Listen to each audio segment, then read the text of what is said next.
Drums echoed across the dusty courtyard as the villagers gathered beneath the burning sun, their whispers weaving through the air like restless spirits. The great baobab cast a trembling shadow over the wooden benches of the court, where elders sat in their fine robes, beads clinking softly as they muttered among themselves. At the center of it all stood Nyasha, barefoot, trembling and trying to steady her breath. Her once vibrant head wrap hung loose, its color dulled by dust and humiliation. The crowd's murmur rose and fell like waves. Some pitied her, most watched with morbid hunger for spectacle. The chief's council, seated in a half-circle of authority, leaned forward. Chief Muroi, broad and solemn, spoke with a voice that carried over the crowd. Nyasha, daughter of Kundai, wife of Mambo, you are accused of witchcraft, of bewitching your husband's fortune, of turning his cattle blind and his heart cold. What do you say to this? Nyasha tried to speak, but her throat betrayed her. The words tangled and died behind her lips. Her mother, Mama Kundai, stood at the edge of the gathering, clutching her chest, tears streaking her weathered face.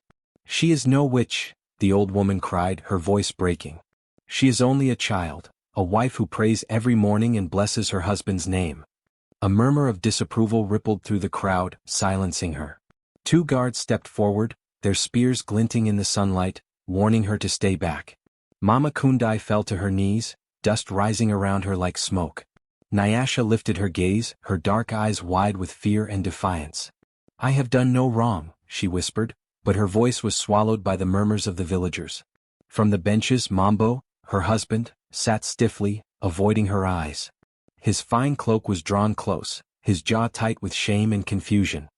He had once sworn eternal love to her beneath the moon, but now he couldn't even bear to look her way. Behind him, a few of his relatives whispered cruelly, their faces twisted with satisfaction. She used her beauty to bind him, one muttered. The spirits warned us, said another. The council's eldest member, an old man named Tatenda, leaned on his staff and spoke gravely. We cannot ignore the signs. Mambo's cattle have grown sick, his harvest failed and his dreams turned dark. Such misfortunes are never without cause. The chief nodded, his brow heavy with the weight of judgment. Then let the spirits decide. Let her shame be her trial. At those words, a collective breath swept through the courtyard. Nyasha's hands trembled as two women stepped forward, carrying a small stool carved with sacred symbols. They placed it in the middle of the clearing and gestured for her to sit. Her mother began to wail. No, not that. She is innocent. But her cries were drowned by the rhythmic beat of a single drum, slow, steady, merciless. Nyasha's knees buckled as she lowered herself onto the stool. The sun burned her skin and sweat glistened on her neck. Her heart pounded as one of the council women, the eldest midwife in the village, lifted a small blade. Its edge flashed like fire. Let the hair that hides her secrets fall, the midwife intoned. If the spirits favor her, they will protect her soul. The crowd leaned closer. Mothers clutched their daughters. Men shook their heads. Mambo buried his face in his hands, unable to watch. With the first cut, silence fell. A lock of Nyasha's thick, black hair fell to the ground, curling like a dying serpent in the dust. Another cut followed. Then another. Each snip echoed louder than the last, each strand that fell carrying whispers of cruelty. The wind stirred. The drums stopped. Only the sound of the blade cutting through her hair filled the air, a slow rhythmic sound that made even the trees seem to listen. Tears streamed down Nyasha's face, but she did not scream. Her mother, on her knees, whispered desperate prayers into her palms. Spirits of our blood, protect her. Spirits of mercy, see her heart. When the last strand fell, the midwife stepped back. Nyasha's bare scalp shone under the sunlight, raw and trembling. The chief's voice broke the silence. Let her shame cleanse the evil. If she is innocent, the earth will know. Nyasha lifted her head, her tears glistening like tiny stars against her cheeks. The earth already knows, she whispered, her voice quiet but unshaken. The crowd stirred uneasily. Some averted their eyes. Others felt something, a weight of guilt or maybe fear, pressing down on them. Her mother crawled to her side, wrapping a piece of cloth around Nyasha's shoulders, whispering through sobs. My child, your shame is not yours. It belongs to those who fear your light.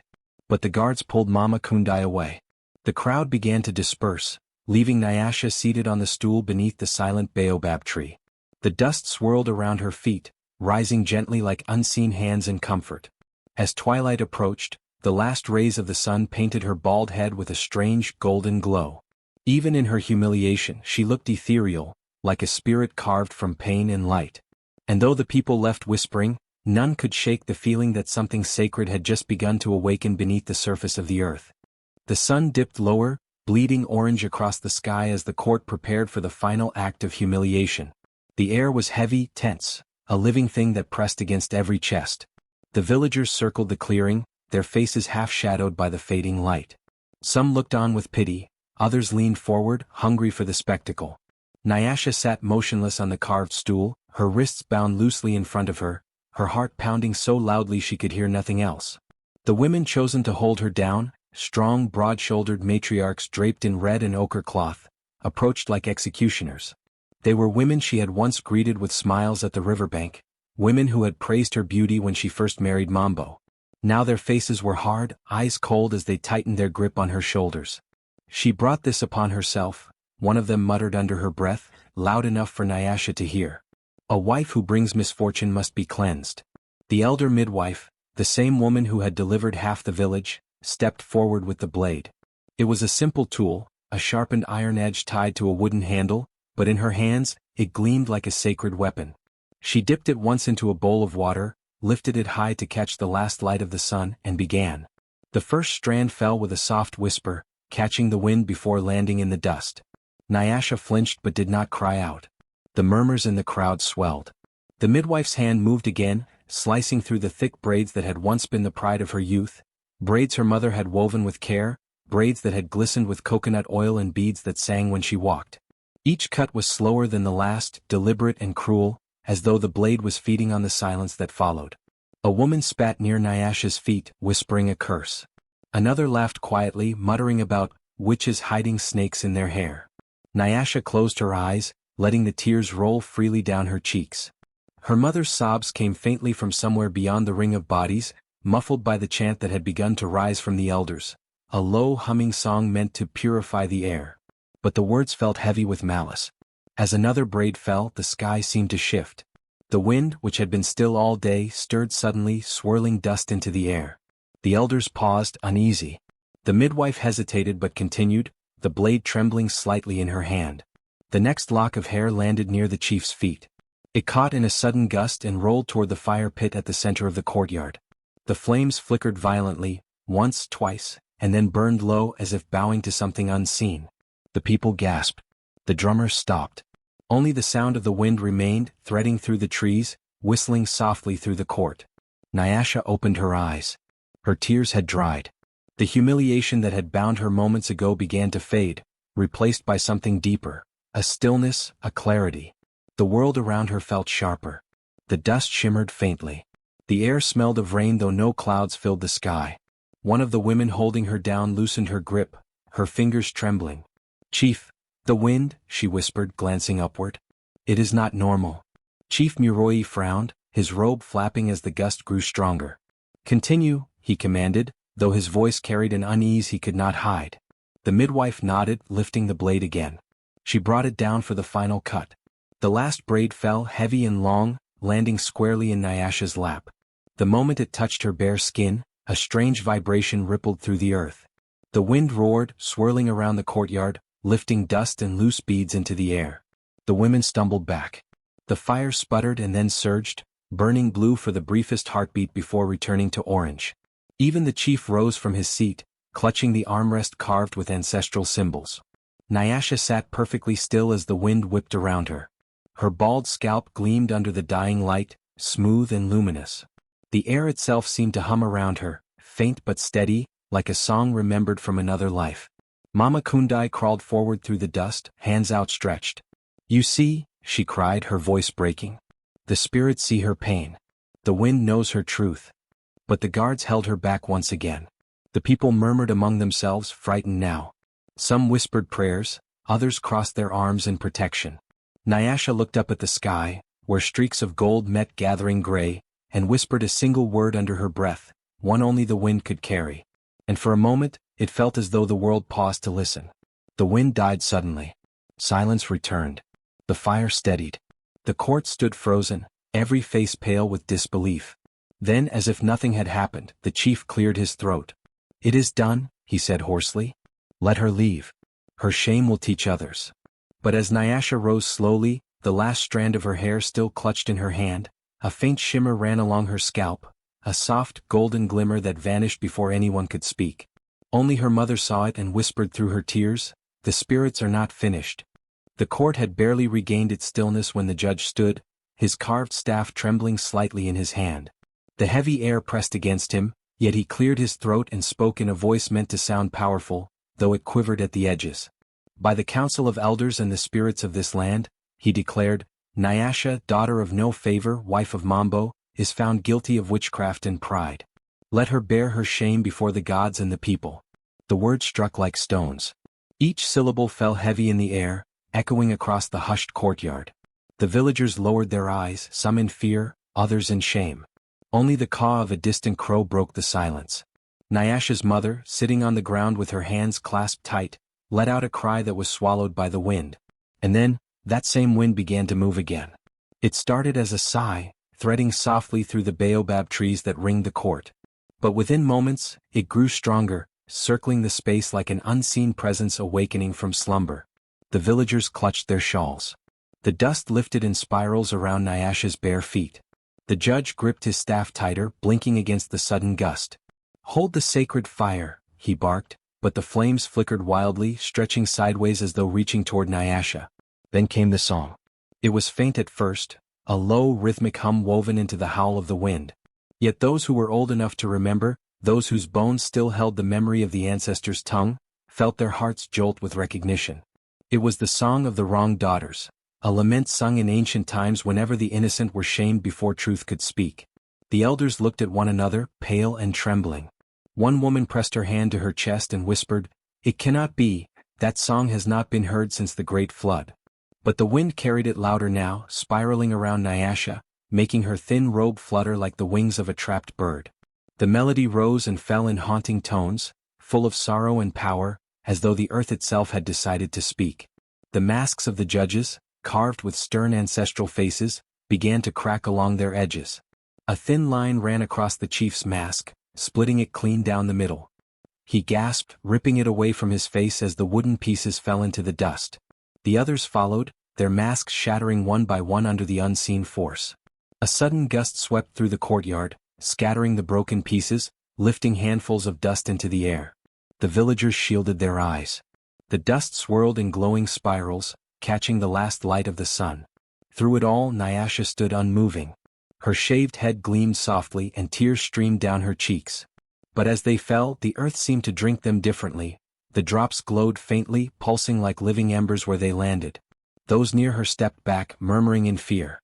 The judge's voice faltered. "Enough," he whispered, though no one heard him. The wind howled louder, the song swelling to a crescendo that made the ground hum. The baobab leaves rustled violently as if applauding unseen spirits. And then, as suddenly as it had begun, the wind stopped. Silence followed, vast and consuming. Dust hung in the air like mist. When it cleared, Nyasha lifted her gaze. The court, the villagers, the elders, all looked at her differently now. Not as a witch, but as something ancient, something sacred. And beneath their stunned faces, the earth still glowed softly where her tears had touched it, a quiet reminder that the ancestors had heard. The silence in the court hung heavy, thick enough to taste. The dust had just settled when Nyasha lifted her trembling hand to her bald head, still raw from the blade. Her fingers brushed over the smoothness, and for a heartbeat, nothing moved. The villagers held their breath, afraid to even blink. The judge's staff was still, frozen midair. Somewhere in the distance, a crow cried once and went quiet. Then, it happened. A shimmer, soft as dawn light, rippled across her scalp. It began as a glint no bigger than a grain of sand, but soon the glint spread, brightening like morning sun passing through river water. The people nearest to her gasped and stumbled back. A single strand of hair pushed through her skin, slender, golden black, glowing faintly as if it carried light from beneath the earth. An old woman in the front clutched her chest. "By the ancestors," she whispered, her voice breaking. The judge turned, his eyes wide with disbelief, and dropped his staff into the dust.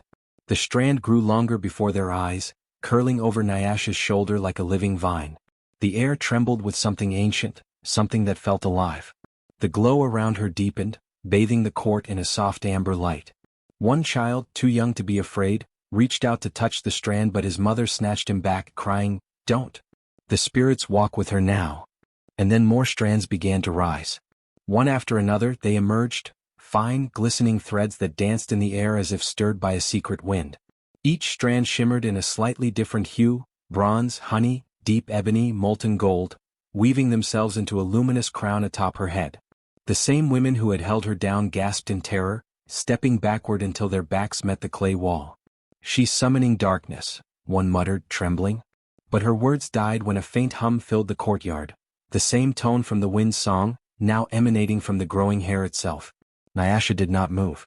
Her face was calm, her eyes unfocused, as though she were hearing voices no one else could. Her tears still shone on her cheeks, catching the glow from her reborn hair. The villagers began to murmur among themselves, voices overlapping: awe, fear, guilt. "Is she a spirit?" someone whispered. "No, she's a vessel," another replied. "Or the ancestors themselves," said an elder, bowing low. The judge stumbled backward, his robe catching the edge of the fire pit. The flames flared briefly, then bowed toward Nyasha, as if the fire itself acknowledged her. Her hair, now long enough to brush her shoulders, rippled as though touched by unseen hands. The glow brightened once more, illuminating every fearful face. Shadows stretched across the ground, curling away from her instead of toward her. The people who had jeered that morning now covered their faces, trembling. The man who had accused her first fell to his knees. "Forgive us," he whispered, though Nyasha said nothing. When the final braid of light formed, her hair lay like a waterfall of night threaded with stars. The air smelled of rain, and the ground beneath her feet pulsed with faint warmth. Then, slowly, Nyasha opened her eyes. The glow dimmed just enough for her to meet the gaze of the crowd. Her voice was quiet but clear, carrying effortlessly through the stunned silence. "You tried to take my pride," she said softly, "but you could not take what was never yours to touch." Her words fell like drops of thunder. Around her, no one dared breathe. Her hair shimmered once more, alive, unbroken, radiant, and every mocking heart in that courtyard knew they had witnessed the impossible. The glow around Nyasha pulsed, and the air seemed to thicken as if the world itself had stopped breathing. The villagers stood frozen, every gaze fixed upon the woman who moments ago had been a symbol of shame but now stood radiant, her hair flowing like living fire. The hush that fell was so complete that even the crackle of the fire sounded distant, like a memory fading into mist. Then came the voice. It was not Nyasha's voice, not entirely. It was deeper, layered, ancient, as though 1,000 women spoke through her all at once. The sound carried weight, echoing off the clay walls and trees, rising and falling like the rhythm of the earth itself. Her lips parted, and when she spoke, the world seemed to lean closer. "We are the mothers of the forgotten. The ones whose tears watered the soil you now call home. You shamed our daughters. You silenced our wisdom. You broke what was sacred and called it justice." The crowd trembled. Some clutched their children tighter. The elders, their eyes wide with recognition, fell to their knees. They had heard this tone before, not in this lifetime but in stories told by firelight, tales of when the ancestors walked the earth to correct the living. Nyasha's body glowed brighter, her eyes like molten gold. Her hair lifted, swaying though there was no wind. The voice continued, reverberating through every heart. "You called her a witch because she prospered when envy wished her poor. You called her cursed because her spirit was too bright for your eyes. But it is not she who is cursed, it is those who twisted truth into chains." The chief's son, the man who had accused her, stumbled backward, his face pale with dread. "No," he whispered. "No, it was not me alone." The voice through Nyasha turned toward him, or rather, around him, for it was as if the air itself had eyes. "You lied to hide your greed. You stole her fortune and blamed her light. Now the earth knows your name." He dropped to his knees, shaking violently. The villagers watched as his hands began to tremble uncontrollably. The beads of his bracelet, tokens of deceit and wealth, snapped one by one, scattering across the ground. Each bead that touched the soil melted into dust. The women who had held Nyasha down wept openly now, covering their faces.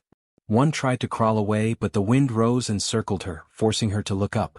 "You laughed as you broke her," the voice thundered, "but did you not feel the ancestors stirring? Did you not sense their eyes upon your cruelty?" The woman sobbed, her hands trembling. "Forgive us. We were told she brought misfortune." Nyasha's face softened, but the voice remained firm. "You chose fear over truth. And fear, when fed, becomes evil." The judge, whose mask had cracked earlier, now bowed so low his forehead touched the dirt. "Ancestors," he murmured, "we were blind. We were proud." The glow in Nyasha's hair deepened until it looked like fire turned to silk. The wind hummed again, and within it, faint voices whispered, the laughter of old mothers, the songs of those who once tended the land with love and justice. "Truth cannot be buried," said the voice. "It grows back, like hair, like hope, like dawn." A light breeze swept through the courtyard, carrying the scent of wet earth and lilies. The villagers felt warmth bloom in their chests, followed by a deep, aching shame. Tears fell freely. The accused man lifted his head, his face streaked with dirt. "Then what must we do?" he asked hoarsely. Nyasha blinked, and when her eyes opened again, they were her own. The glow dimmed slightly, the voice fading to a gentle hum. When she spoke, her words came soft but unshakable. "You must remember. You must teach your children that power without kindness is rot. You must honor the daughters you once silenced." She looked at the judge, then at her mother, whose eyes shone with tears. "And you must never again raise your hand against truth." Silence followed, deep and reverent. Then, slowly, one by one, the villagers dropped to their knees. The guilty bowed lower, pressing their foreheads to the soil. The elders began to chant, old words of cleansing, forgotten by most but remembered by the bones of the earth. Nyasha stood in the center, her hair glistening with sacred light. The wind coiled around her, tender now, carrying whispers of the ancestors' approval. And for the first time in years, the village court felt not like a place of judgment, but of redemption. The first drop fell like a drumbeat, soft but commanding, cutting through the thick silence that had strangled the air. Then another and another until the heavens broke open. The people gasped as the rain poured down in silver sheets, soaking their clothes, washing away the dust, the lies, and the shame that had clung to the courtyard like a curse. The ground hissed as it drank, hungry for cleansing after so much cruelty. Nyasha lifted her face to the sky, eyes closed, her breath trembling between exhaustion and awe. The water ran over her newly grown hair, now radiant, alive, swaying as if each strand remembered the rhythm of the ancestors' songs. It glowed faintly beneath the gray sky, a living crown of justice and grace. Her hair, once cut in cruelty, now danced freely, wrapping around the wind as if embracing the storm that had come to vindicate her. The villagers fell to their knees not out of command but out of understanding. Every raindrop that touched them seemed to whisper a truth they had long ignored, that shame cannot bury the spirit that walks with the ancestors. The very earth beneath their feet softened, carrying the scent of renewal and forgiveness. Women wept openly, their tears mixing with the rain, their hearts breaking for the pain they had allowed to grow unchecked. The old judge, once firm in his authority, stood trembling. His robe clung to him, heavy with the water that soaked through his pride. Slowly, his hand reached up to the crown of beads resting on his head, the symbol of his judgment, his power. He removed it with shaking fingers, the beads glinting one last time before slipping from his grasp and scattering into the wet soil. Each bead sank like a seed, disappearing into the ground as if the earth itself was reclaiming what had been misused. "I have judged wrongly," he whispered, his voice barely rising above the sound of rain.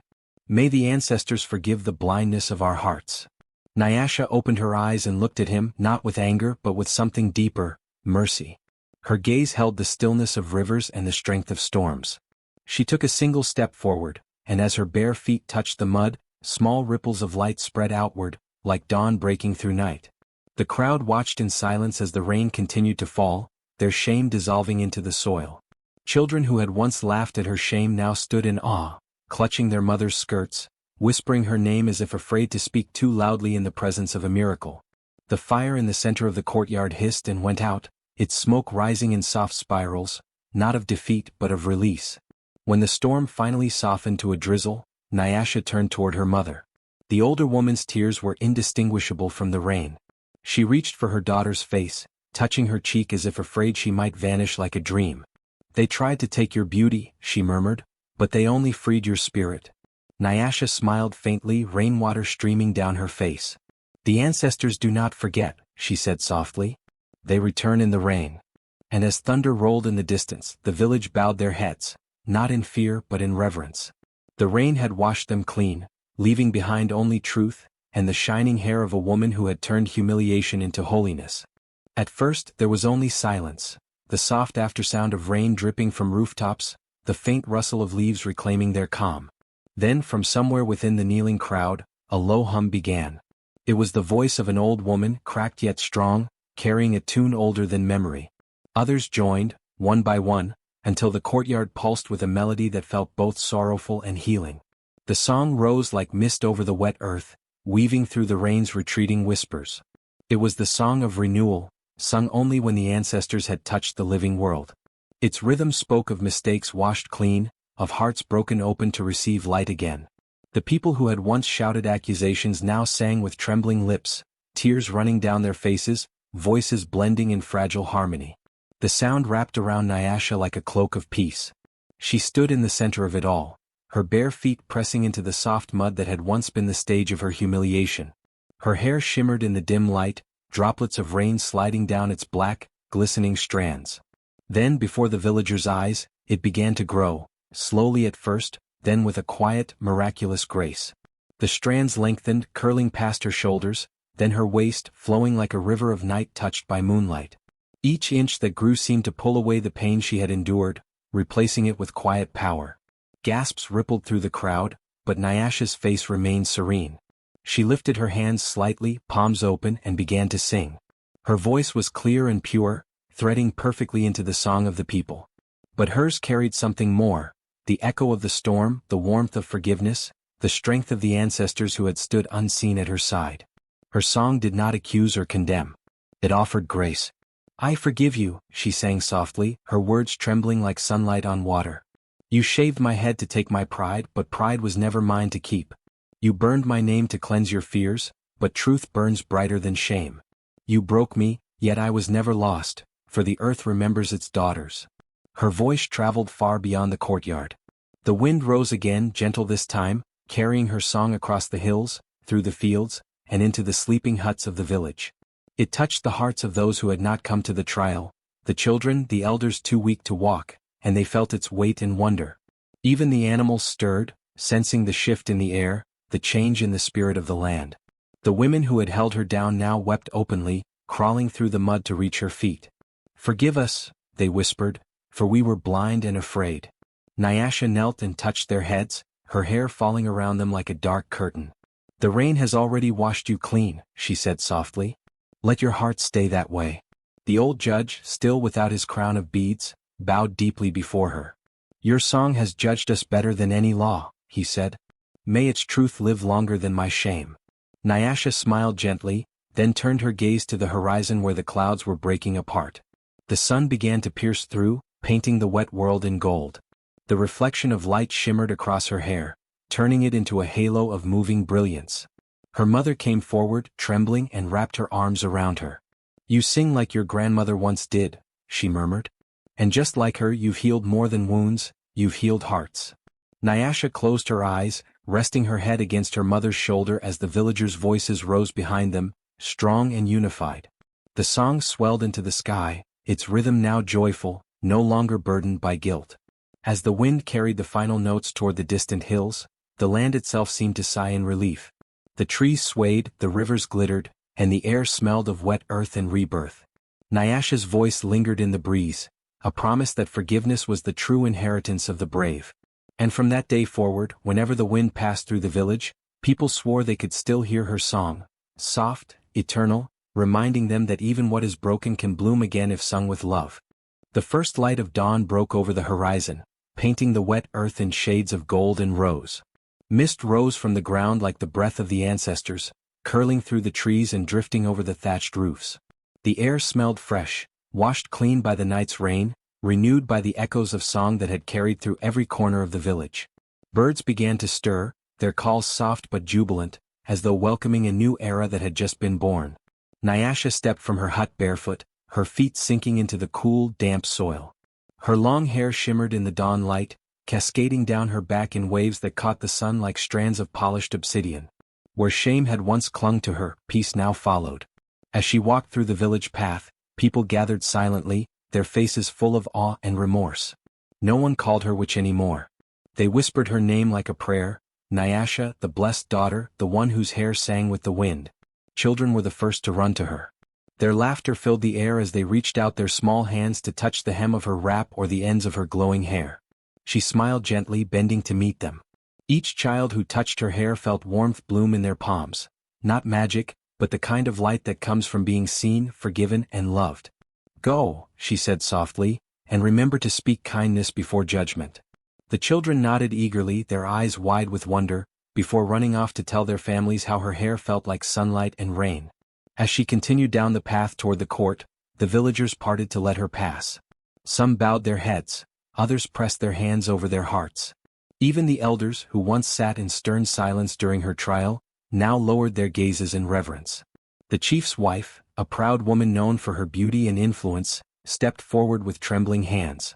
Her fine robes were damp from kneeling in the dew-soaked grass.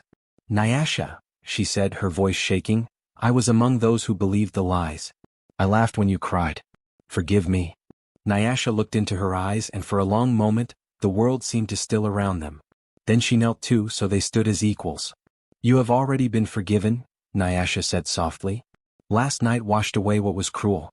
Today is not a day for guilt, it is a day for beginning again." Tears glistened on the chief's wife's cheeks as she bowed low, pressing her forehead to the earth. The crowd followed her example, a ripple of humility spreading outward until the whole village was bent in respect. From the far end of the courtyard, the chief himself emerged, the man whose court had once condemned her. His robes were plain, his eyes heavy with shame and understanding. He placed his staff into the soil and said, "The law of envy ends today. From this sunrise forth, no woman shall be shamed without truth, and no truth shall be silenced by pride." The crowd murmured in agreement, their voices carrying like soft thunder across the waking land. Nyasha lifted her head toward the rising sun. Its rays bathed her in gold, turning her hair into a living crown. The light touched every corner of the village, the huts, the trees, even the old court that had once been a place of cruelty. Now it gleamed like a temple of justice reborn. As the morning birds soared into the sky, Nyasha smiled faintly. Peace had returned to the land, not because magic had forced it, but because hearts had remembered their own humanity. And as she walked back through the village, her shadow stretched long behind her, not heavy with sorrow, but shining like a path toward the new dawn. Years turned like the slow rhythm of drums after harvest, and the village that once held a trial of shame became a place of stories and songs. Children grew up never knowing the cruelty that had once ruled there. They only knew of the woman whose hair grew under the gaze of the ancestors, the woman who forgave the unforgivable and turned her pain into wisdom. The elders told her story at every festival. Around the great fire beneath the baobab tree, mothers would gather their daughters close, brushing their hair gently as the stars blinked awake above. "Never mock the sacred beauty of another," they would say, their voices both warning and prayer. "For envy blinds the heart, and truth, no matter how often it is cut, always grows back." And as they spoke, the flames would flicker, and the wind would sigh through the leaves, as though Nyasha herself still listened. Her name became legend, woven into lullabies and proverbs. When a girl was born with long dark hair, the women whispered, "She carries Nyasha's blessing." When crops thrived after a drought or a storm passed without damage, they said, "The daughter of the wind still watches us." The court that once condemned her had long been rebuilt, not as a place of judgment but as a hall of wisdom. Its walls were carved with images of roots and strands of hair, twisting together to form circles that symbolized unity and truth. Every moon cycle, people gathered there not to accuse but to reconcile. Those who quarreled came to speak their hearts, to let truth and forgiveness grow between them like grass after rain. Nyasha herself did not live forever, but her peace did. In her later years she became known as the Weaver of Spirits. She taught the villagers how to listen, truly listen, to the voices within wind and water. She healed with herbs and with words. Her hair, now streaked with silver, still shimmered in sunlight, carrying the same sacred energy that had once humiliated her before it redeemed her. When she passed away, the entire village gathered for 7 days of mourning and song. They buried her beside the river where she had once cried in despair, and from that soil wildflowers bloomed, white, gold, and deep indigo. The legend said her hair took root in the earth and grew into those flowers, their stems curling like strands of silk, bending with the wind as though still alive. Women began to wear the petals in their braids during ceremonies of truth and reconciliation. Men placed them on graves when asking forgiveness for past wrongs. Even children would gather the blossoms when they made mistakes, laying them before their mothers as tokens of apology. Generations passed. The village grew into a thriving community, known far and wide for its fairness and compassion. Travelers came to learn from the descendants of Nyasha, who were said to have inherited her gift, the ability to heal not just wounds of the body but those of the heart. Her great-granddaughter Imani became a midwife who helped mothers in labor by singing the old song of renewal, the same melody the villagers had sung when Nyasha's hair first grew back before their eyes. "It is not the song that brings life," Imani would say, "but the truth that flows through it."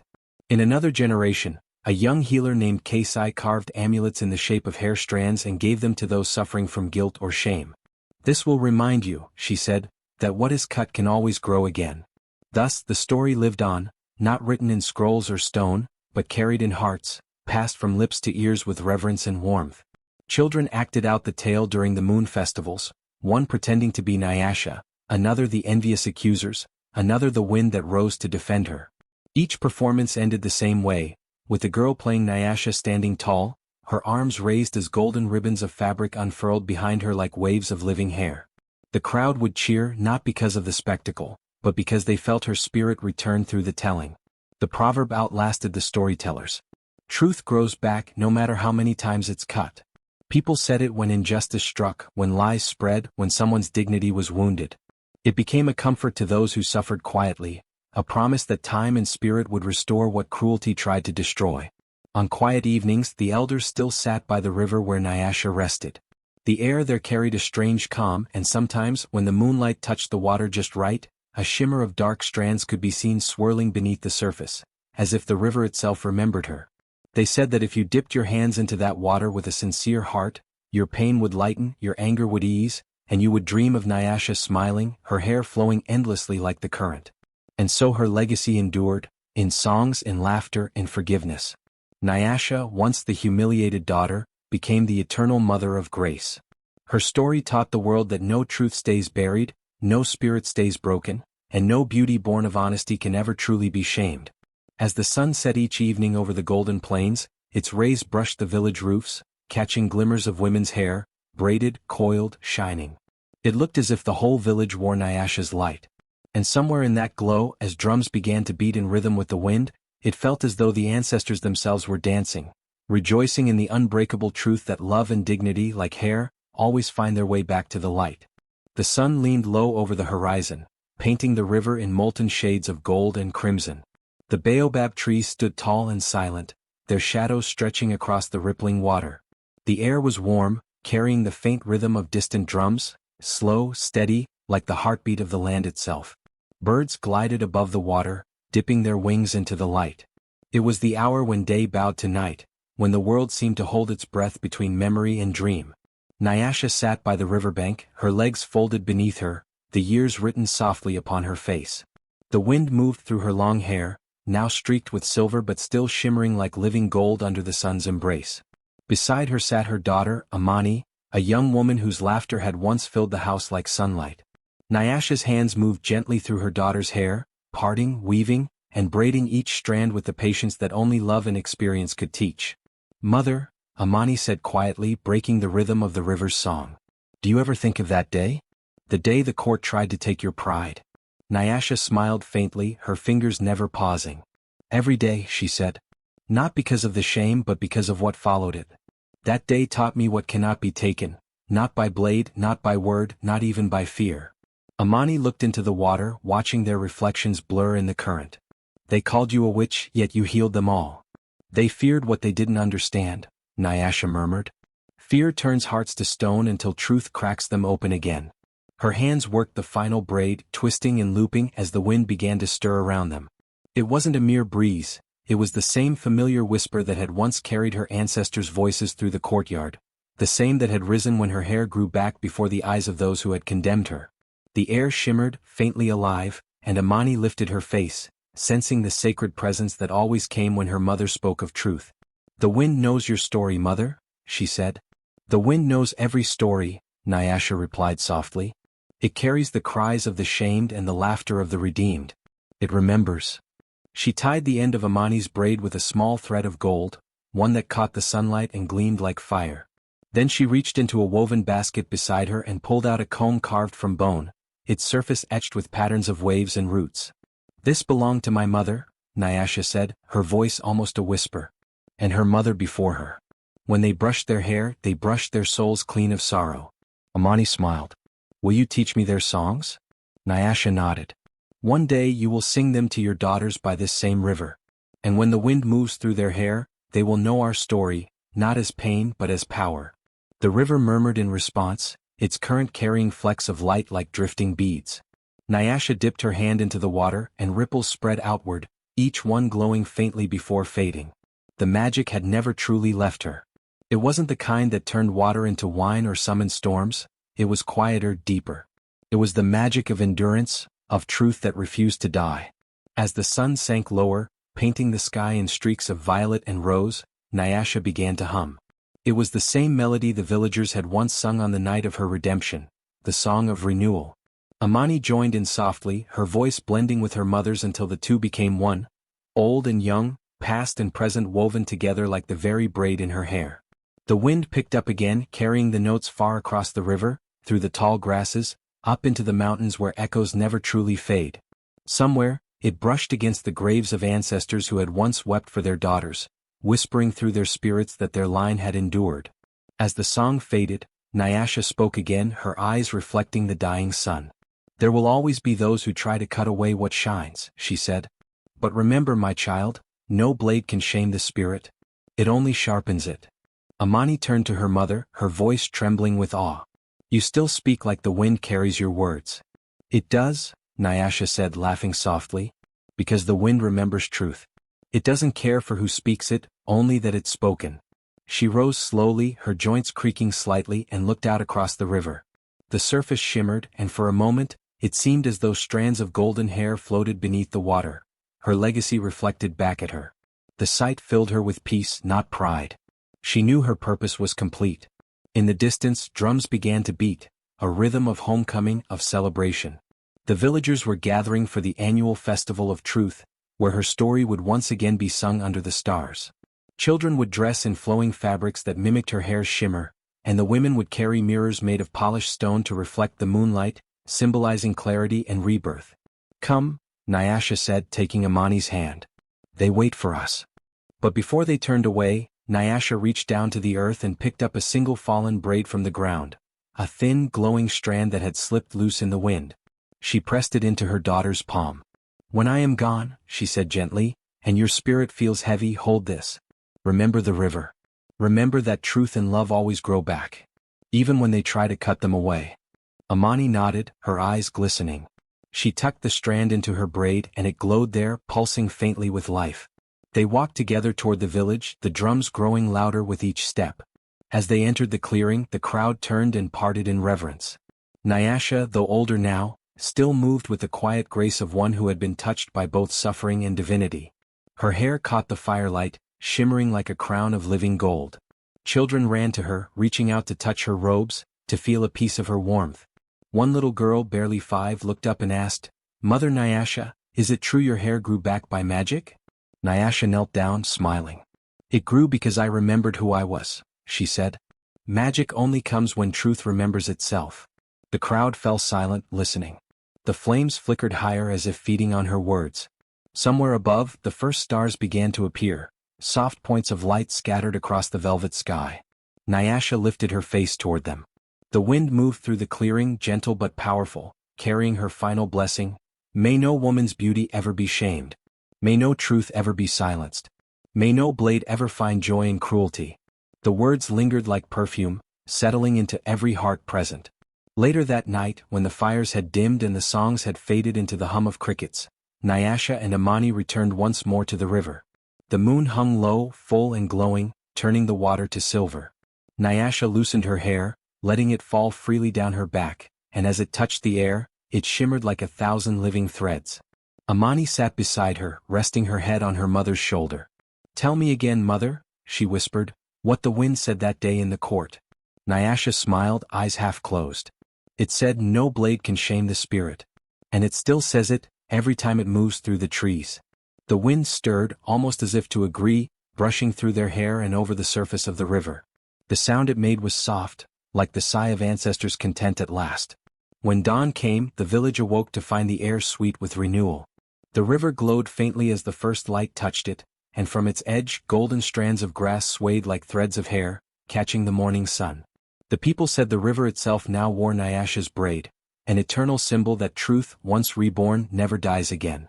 Years later, long after Nyasha's spirit had joined her ancestors, her story still rippled through time.